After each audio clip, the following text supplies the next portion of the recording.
They say if you ever die in a dream, you'll die for real. This is why when you dream of falling, it ends right before you hit the ground. This is why you'll wake up covered in sweat just as the killer's knife pierces your skin. It's just an urban legend, of course. I know this because I've died in dreams. Over and over and over. It started 10 nights ago. I recall the first dream so clearly, it may as well have been another memory of my waking life. My brother and I were walking in the woods, where we'd always play as children. I said something to upset him, and he came at me with a clawed end of a hammer. I should have woken up mid-swing, or at least when the first blow met my temple. Instead, I felt every single angry stroke as he swung his arm down again and again, long after my skull had been reduced to mush. I also didn't see her in the first dream, but I know she was watching. The second night, I dreamed I was swimming alone in a small lake. It was late evening. I didn't even recognize the place, but it was peaceful and secluded. I remember trying to remain as motionless as possible so as not to disturb the stillness of the water with my ripples. I had just glimpsed some movement in the trees when something grabbed my ankle. The water was too black to see what held me just below the surface, long after my limbs had ceased their desperate thrashing, and the bubbles had stopped escaping my gaping mouth. I first saw her on the third night. She was standing way off in the horizon, so far that I barely realized someone was there. Then the smoke from the forest fire blocked my view entirely, and the flames consumed me. The fourth night, she was a little closer. I could make out long black hair and a rail-thin frame as the dogs ripped me apart. The next night was the fifth, as the soldiers, all wide-eyed and sinister grins, came with their bayonets to carve out my heart. I actually thought to look for her. She was outside the doorway they'd kick in.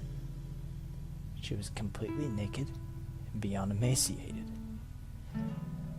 I could see the shape of every joint and count each rib protruding from beneath her gray skin. The next night I tried not sleeping at all. I failed. This was the first time I saw the eyes beneath the curtain of black hair.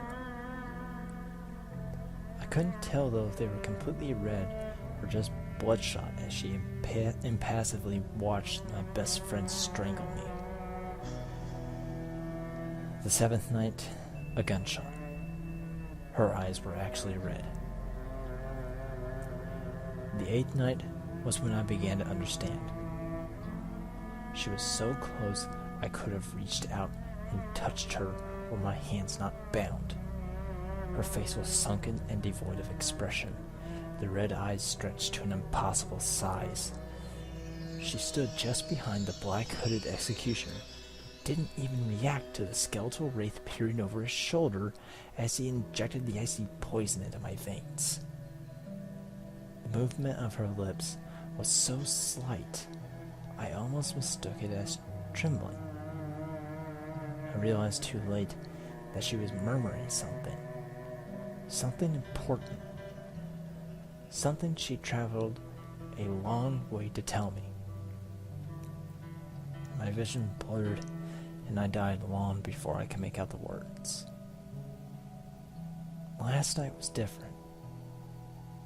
Last night I was in my own room, in my own bed, dreaming my own dreams.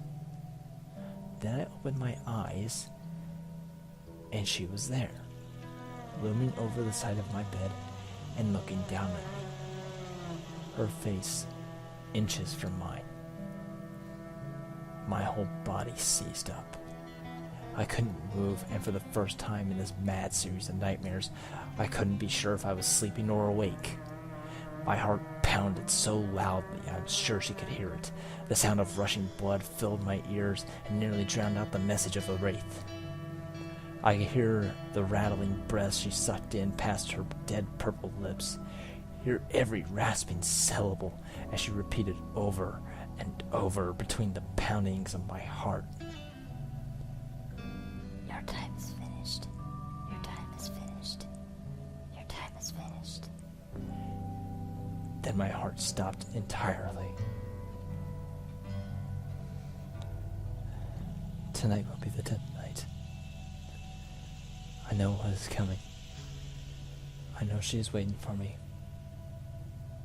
But what can I do? My time is finished. Good night. Sweet dreams.